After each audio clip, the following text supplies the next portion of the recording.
Aklan, Rojas, Iloilo, Antique, magandang umaga, hapon at gabi sa inyong lahat. Ito ang inyong lingkod, Chanex TV, nag-uulat. Meron isang Korean dumayo dito sa Boracay upang subukan ng isang water flyboard. Subalit, ang baboy hindi kinaya kaya hinampas-hampas at nilunod-lunod na lang ito. Ayan, nangingisay-ngisay pa.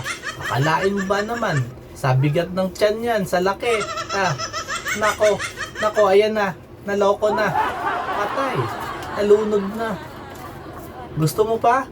Uulit ka pa? Ayaw ko na. Lang yung baboy yan. Sobrang bigat. Hindi talaga kinaya. Hindi man lang nakangat. Dito na nagtatapos ang aking balita.